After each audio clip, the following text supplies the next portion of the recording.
There's been a lot of controversies about the UFC Freedom card 250 and how the Alex Pereira stoppage went. Justin Gaethje, there's been some rumors about glove padding and how he possessed the power to get Ilia Topuria out of there, basically, I think would be the question. And also the response from Herb Dean, how he feels as a referee in that position.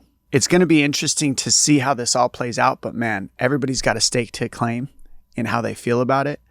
Everybody's got an interpretation and an experience that they lived through. I'm just going to give my experience, what I've lived through. And then at the end of the day, it's up to you guys to decide how you feel about all the facts and interpretations and how it all comes together. Dominick the Dominator! That is the dark sides of us that don't work, but they work perfectly for war. You can love somebody and still beat them up. And this is what Alex Pereira said about getting hit in the back of the head for a title fight on the largest stage on earth, which I can definitely understand.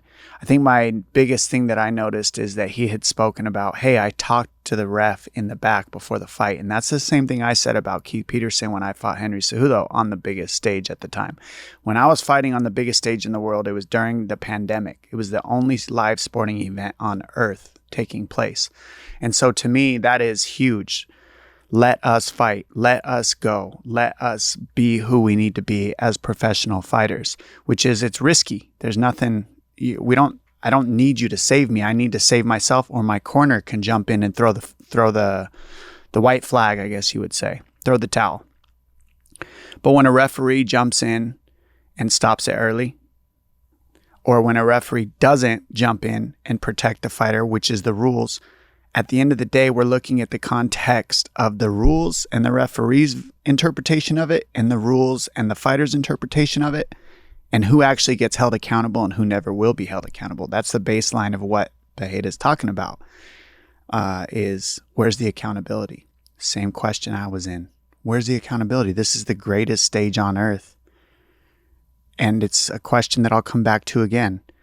Do the fighters hold the power, or do the referees hold the power? And if the referees hold the power to stop and start a fight, where's the accountability if they mess up? Because as fighters, the accountability is held by the fans and the spectators that you lost, and the bashing and the hating and whatever else. And then you lose half your paycheck, and then you get embarrassed in front of everybody. And when a referee messes up, they just dodge accountability, from my experience, and just act like it didn't happen. Why? Because they don't lose any money. They don't lose anything. There's just zero.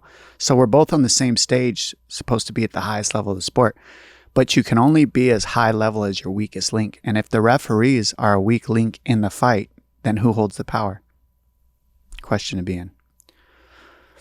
Here's what Alex Pereira said. Here's how he felt about it. I can resonate.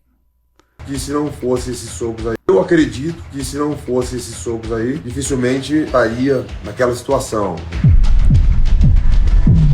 Aquela hora do jab, caí, grudei nas pernas, né, fui ali jogando cotovelada, soco, né, e tipo, pô, o cara tá desesperado. Ele colocou uma mão ali que ele nem acreditou, entendeu?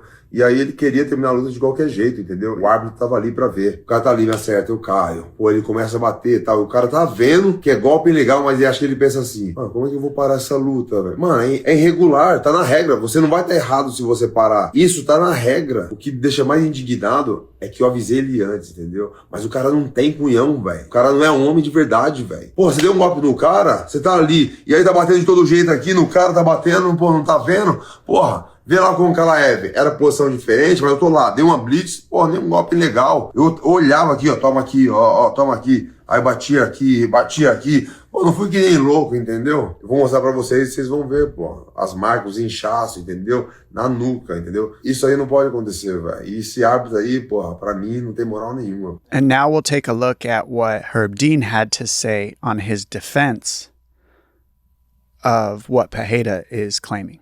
But let's get into what the actual area is. The main area that we want to protect is the nape of the neck. So imagine from this, look up a little bit. Imagine from the top of the ears around this area right here. That's what we're most concerned with. This area right here, we throw in also as a hybrid rule. It's called the hybrid rule. And so when someone has someone's back, they have to have something to punch at. This is a three-dimensional sport.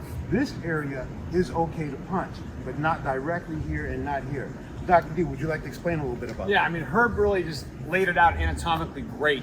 You know, this area here that we're trying to protect, there's two things here. We have the basilar skull, which is a very vulnerable area.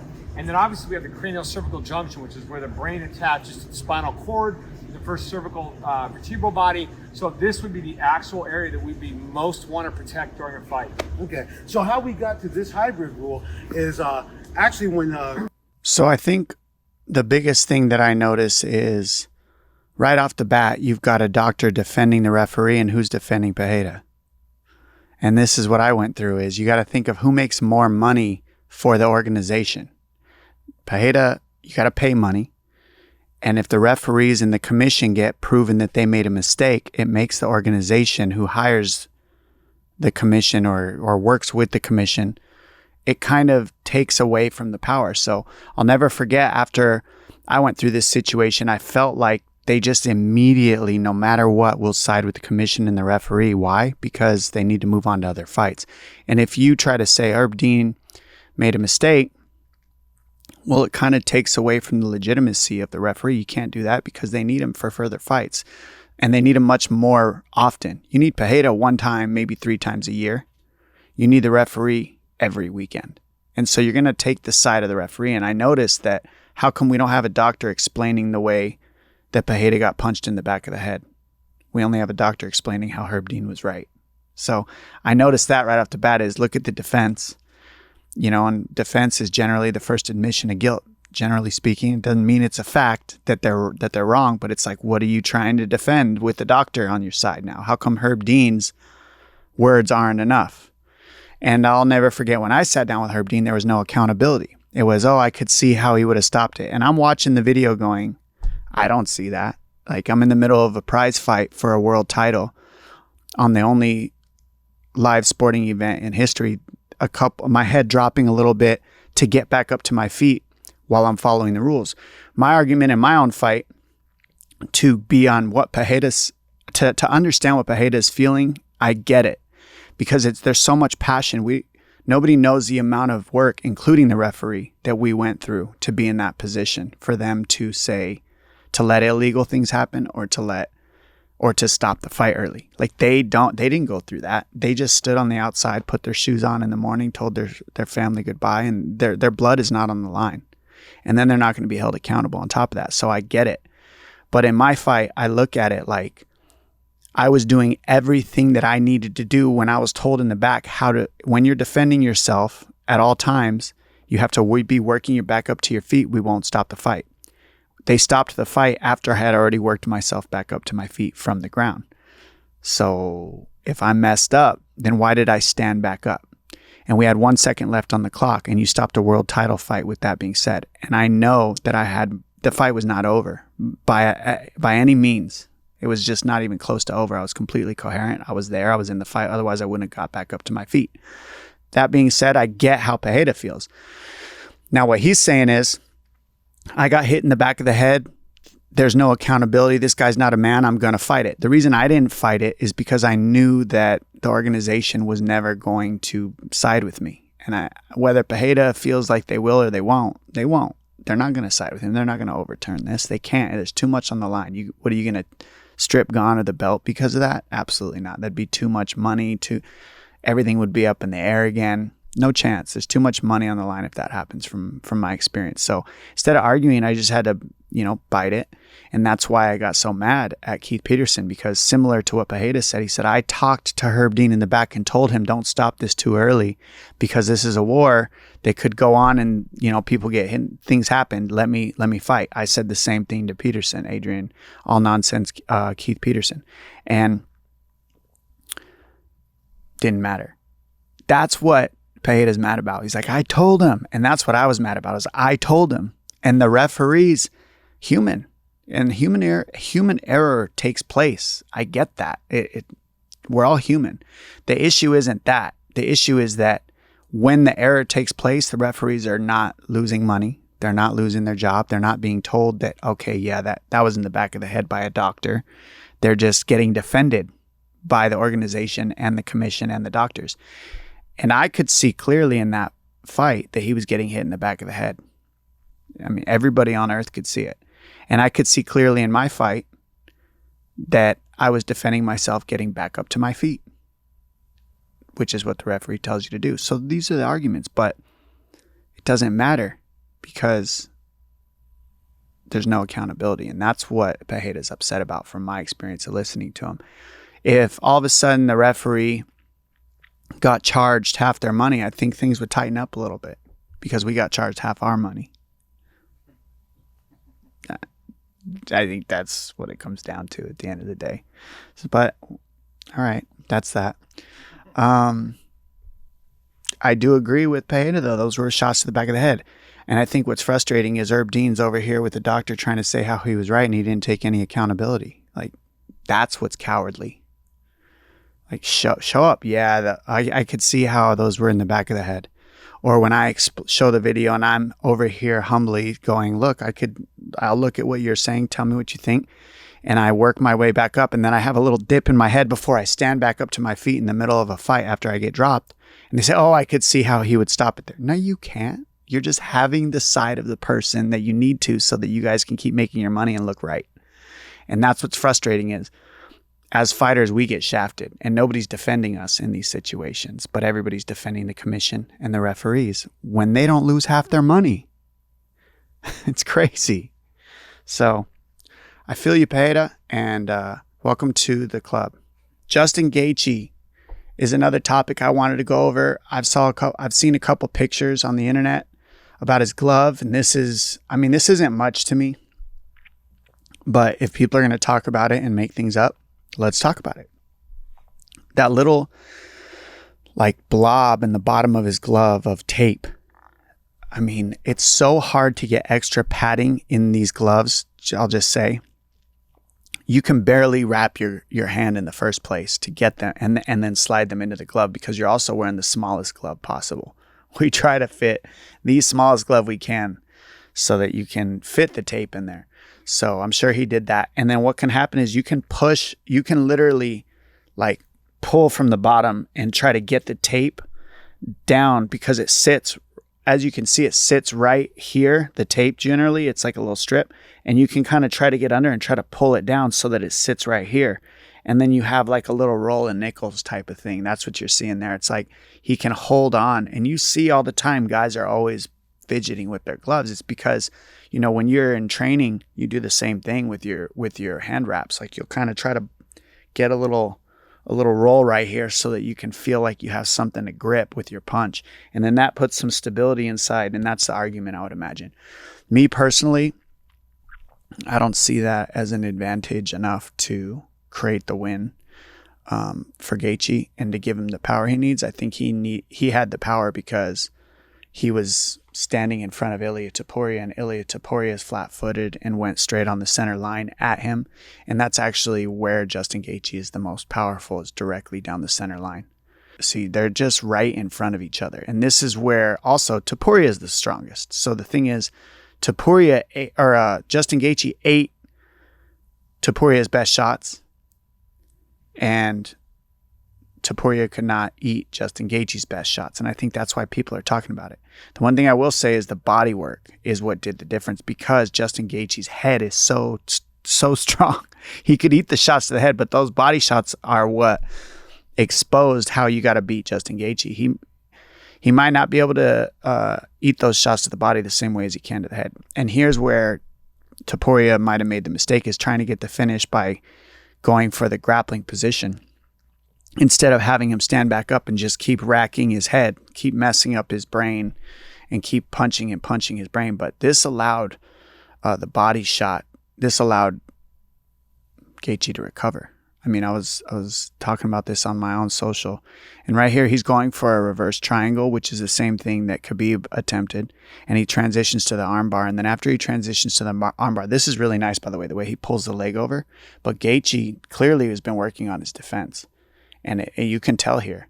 And then when he takes the back, he gets too high on the back when Gaethje rolls out. And then he loses the position again and falls off. And then how much energy did Topuria use in these positions? he's trying to finish this whole time. So he's not breathing the same. He's not calm. Generally, when you watch Topuria, it's very smooth. It's very calm with every movement. In these movements, you can see the labored movements that he's in, trying to recover and breathe. The blood is dripping down from his eye. And that allowed all this breathing right here allowed Gaethje's liver to recover. And now he's back in the fight. So it's pretty interesting. And I don't look at the size of Gaethje compared to Topuria. First of all, look how tall he is. Look how big he is in the back. Look at his legs. Everything about Gaethje looks bigger than Topuria. He looks like a 145er to a 155er to me. And now, generally speaking, especially moving into this fight, I thought Topuria was going to win.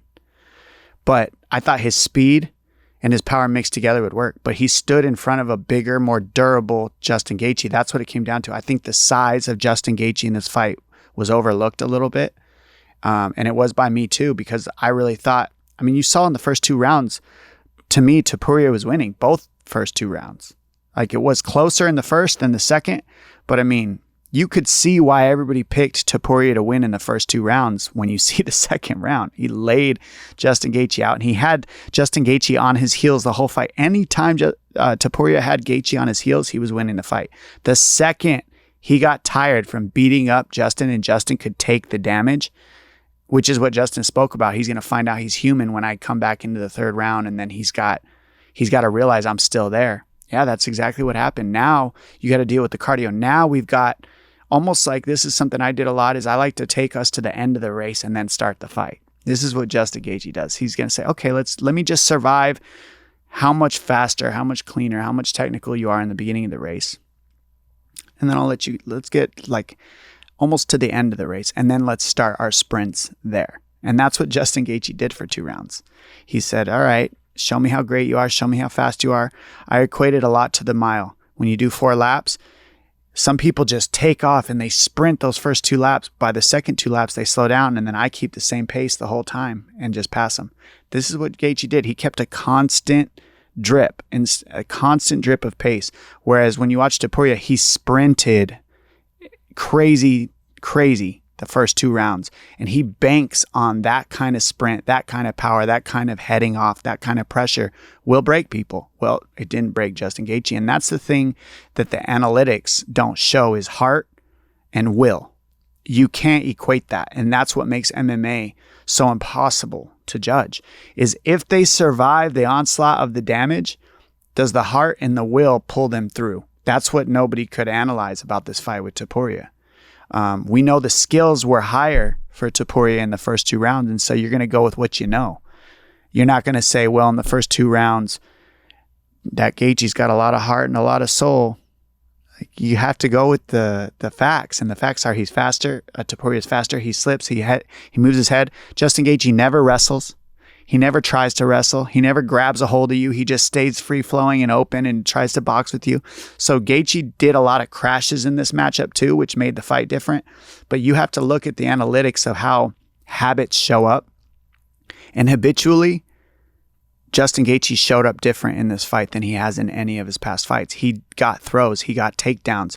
He calls it a crash, but he's crashing by running into it with the shoulder and then grabbing the clinch and throwing an uppercut. And then sometimes he would transition to some throws too, which we never see. And so these things made it different. But look at the pressure of Topuria in this first round. He's all over Gaethje, and he's hard to hit. And Gaethje hit him with that uppercut early that made him bleed, which is rare. But look how hard he's hitting him. He's sitting Gaethje back on his butt. Nobody really does that. And Gaethje hit him with some shots too, but he's getting hurt. Like, it looks bad in the first 2 rounds to me. I thought he was going to get out of there. But he eats all these shots. Look at how he's shooting. When was the last time you seen Justin Gaethje going for shots? When he's uncomfortable, that's it. And look at the pressure. He's still on him. Topuria was all over him in this first round. Body work, head work, keeping him on the fence. You don't see anybody pushing Justin Gaethje back like that. But that's also why Topuria got so tired, because it takes that much out of you to push Justin Gaethje back. Here he is, Justin Gaethje on the back foot. Body work. Almost puts him down. Just tears his body apart. But this is a lot of energy, guys. All these body shots, these are wars. He's not breathing right. His heart rate's up. He's not smooth. It's not simple. He's back on the pressure. Then round 3. Now after he used that 10-minute sprint, Justin's like, okay, I ate all your shots. I ate the best you got. I'm awake now. My adrenaline's pumping. Let's start the fight. And he starts pouring it on. Now his heart and his will come into play, and his power and his durability and his size. Look how much bigger he is than Topuria. And now he starts pouring it on. You see Topuria looking more and more human every minute after that second round. Look at this throw. When's the last time you've seen Justin Gaethje going for takedowns from the clinch? He doesn't do it. So he had a stylistically completely different fight than he usually fights. And he needed to win this. But you also, from the habits of Justin Gaethje, the fights that he's lost, he wouldn't do this. He would not get in the grappling. He would not get in the scrambling. It just didn't happen. And he did it in this fight. And he learned from his mistakes. He learned from his losses to the point where he was able to create what he needed to get the win off of Topuria. And he needed to wrestle and strike at the same time mixed, and he did that. And look at all these positions. I mean, this is good hips right there. Whenever you see Topuria get in, that's a nice body shot to the liver. That hurt Topuria really bad, more than anybody even really knew. I think that liver shot hurt. And you can see him right there at the end of the 4th. Not only was his liver hurting, I think I'm not a doctor, but it looked like he broke at least one of his orbitals. And that is one of the most painful things you can go through. Guys, if your lady or your fella or that person that sends you an eggplant emoji at 2 a.m. is ready for better sex, then you should be too. That's where Blue Chew comes in. They've been on a mission for years to get you bricked up, build your confidence, and help you actually perform in the bedroom. Their new arousal boosting formula, Blue Chew Gold, is helping millions of men have better sex in 2026. While most ED meds only focus on blood flow, Blue Chew Gold goes further by combining 2 ingredients for blood flow and 2 ingredients for mental arousal and connection. So you're not just physically ready, you're actually in the mood. This type of innovation is why Blue Chew Gold is the #1 brand in erectile function. Don't let your mind get in the way of a good time. Discover your options at BlueChew.com. And we've got a special deal for our listeners right now. When you buy 2 months of Blue Chew Gold, you get the 3rd for free with promo code DOM. That's promo code DOM. Visit BlueChew.com for more details and important safety information. And we thank Blue Chew for sponsoring the podcast. I also want to say, you got to give credit to Topuria for even making it that far. The amount of damage that he took from Gaethje and then showed up for that 4th round after the 3rd. He didn't want to. The doctor tried to stop it. He said, I want to, and he tried. And so I kudos him that. I give him kudos for that. Dana White says that this will never happen again is one of the things that I also want to talk about. And I believe that. After being there and feeling the event, it was insane. You're walking out there at the Ellipse and you're seeing the amount of fans in front of you, and then you walk out there tonight and you see the production paying off. What exactly is going through your mind? And then do you have to sort of think like, okay, this is as good as it's ever going to get, or we're going to have to find some way to top this sort of event? I mean, that's what I thought about the Sphere, and then here we are now. So I don't try to overthink that kind of stuff. It's just so you put together an event where people can't get into it, yet 60,000 people show up to the weigh-ins. And then, like I said, almost 200,000 people over 2 days to stand in the grass and watch it on screens. And, it's incredible. It was an amazing experience. This was a one-of-one that will never happen again. And you don't think there's a chance the president says, that was good, let's do it again next year? I can't afford it. There's no fucking way we can do this again.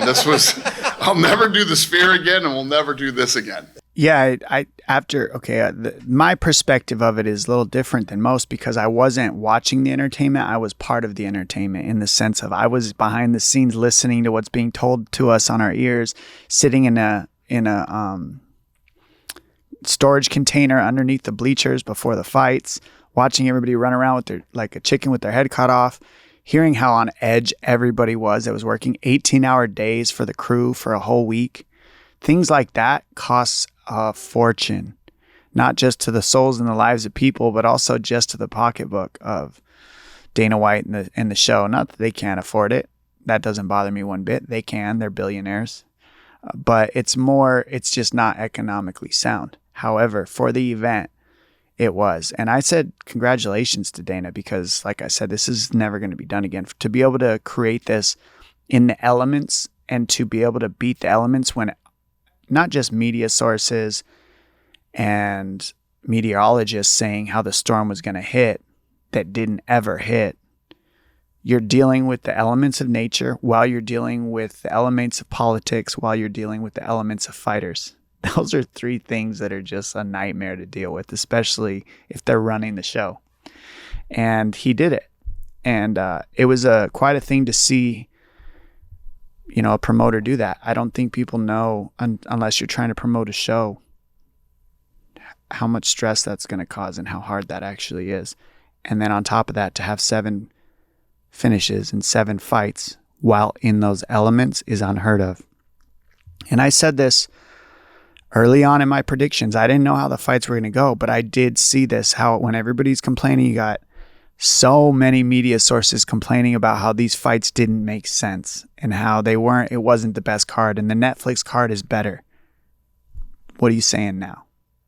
You're not saying that anymore. Now everybody's preaching about how great this is. And you got everybody who was talking shit is now saying this is the greatest event ever.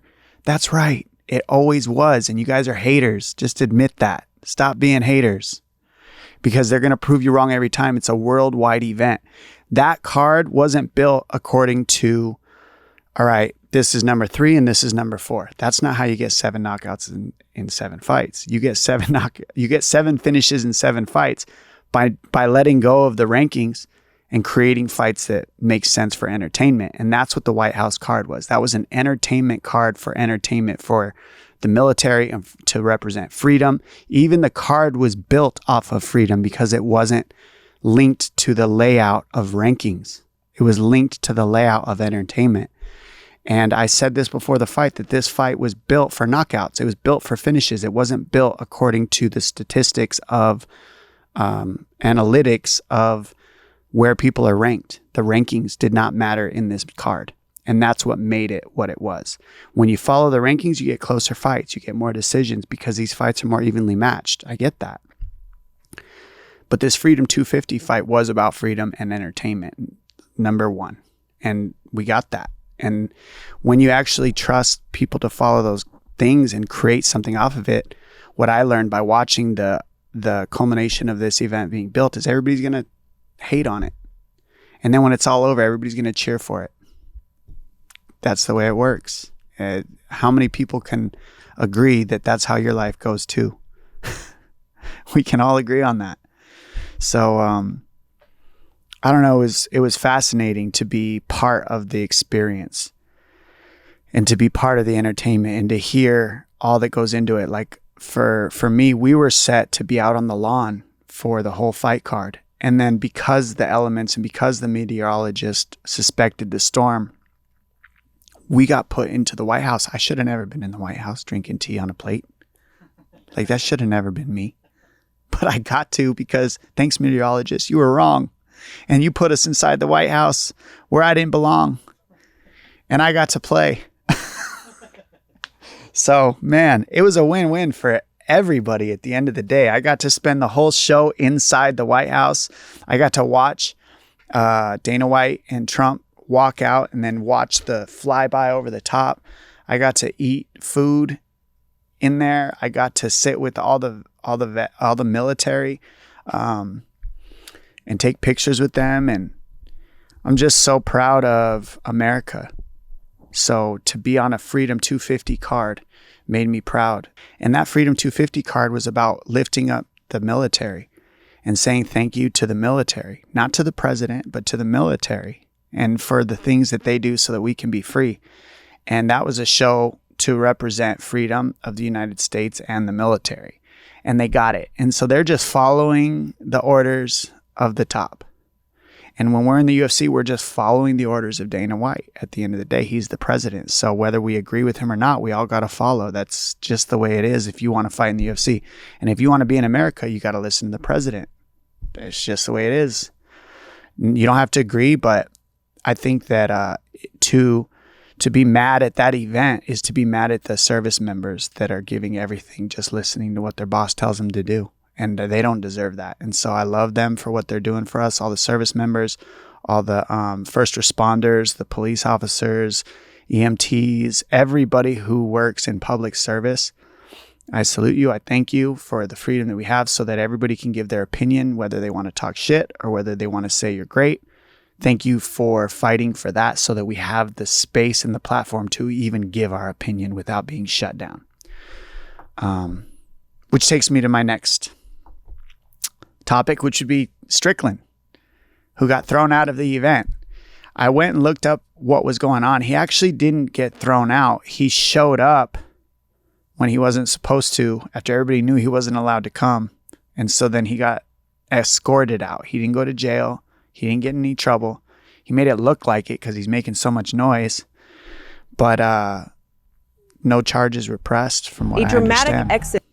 But one fighter who wasn't invited to the controversial White House event appeared to cause a commotion at a fan fest event near the White House. Videos posted all across social media showed Sean Strickland, the UFC middleweight champion, entering a WWE ring on the ellipse with a beer in hand as fans swarmed in excitement to see him. But U.S. Park Police and U.S. Marshals quickly rushed the champ and escorted him off the property. The 35-year-old later posted an image on social media showing himself being escorted out of the event barefoot by roughly a dozen servicemen while sporting a big smile. Yeah, so when you see that, I mean, he got escorted out. He didn't go to jail and nothing happened. So let's say I go to your house after you tell me not to because I'm going to we're having a family reunion at your house, okay? And, you're going to have people that you haven't seen ever in your family's history, and you want it to go smooth. Are you inviting Sean Strickland? I would say not. And we all know why. And so he wasn't invited because of that reason. It has nothing to do with anything other than he's loud, obnoxious, and creates problems.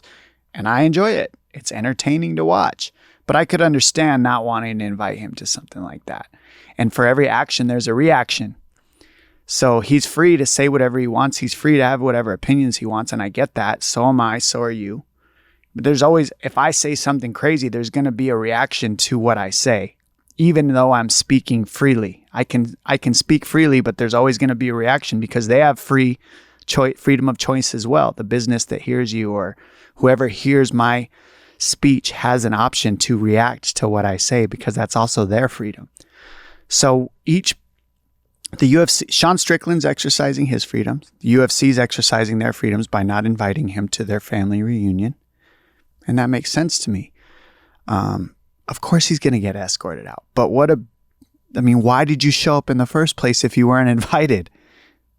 Unless you want to get escorted out, unless you want that picture to be seen so that it can look like you're, the victim, I guess. Maybe. I don't really know what the point of showing up if your whole argument is, I don't stand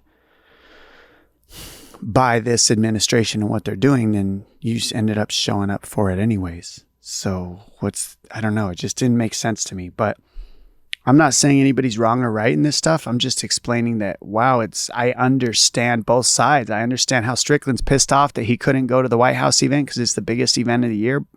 And I understand why the UFC wouldn't invite him because they're scared he's going to do exactly what he did. So both things can be true at the same time as far as I'm concerned. Nobody's in the wrong for this. I don't think Strickland was in the wrong. I get it. I don't think the UFC was in the wrong by not inviting him. And I don't think the cops were in the wrong by nicely escorting him out and not imprisoning him and not doing anything about it.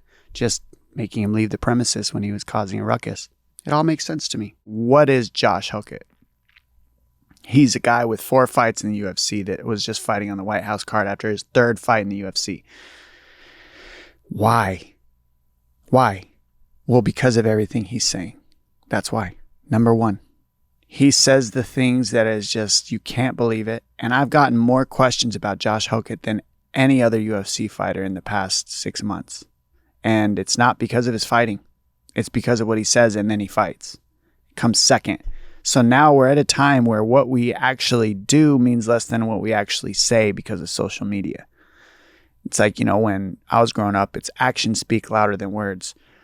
With the internet, words speak louder than actions because you can always rewrite it, you can AI it, you can lie about it. Politicians show this every day. What they say never follows up with what they do, and everybody keeps voting for him.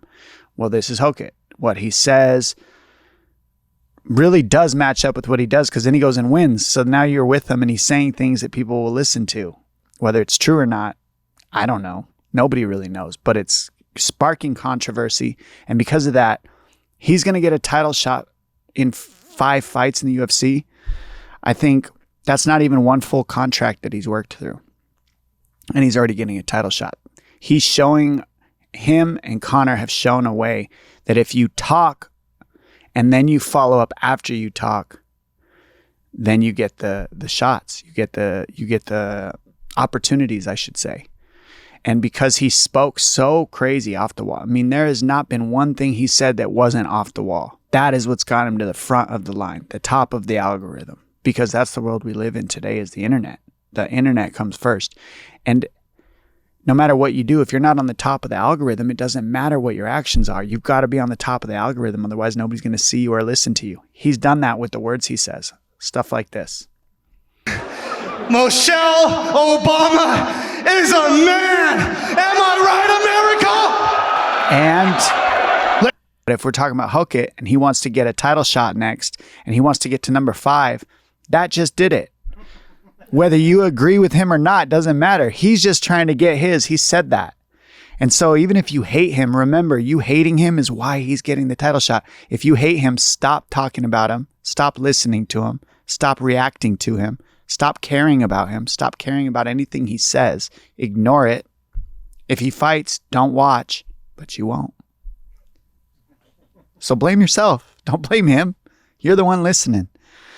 I just watch and I go, wow, look at how everybody's going to grab a hold of this and be mad about it. And I'm laughing because you're giving him the power. It has nothing to do with him. It's you giving him the power and you're mad at yourself about it. Unreal. So take a deep breath about that too. Relax. If you don't like him, stop talking about him. There's no factual basis to anything he's saying. It's all interpretive. And everybody can have their own experience. You're not the only right one. He's not the only right one. We can all have whatever we want. And he's running the show because of throwing things out there, trying to state it like it's a fact, and it's not.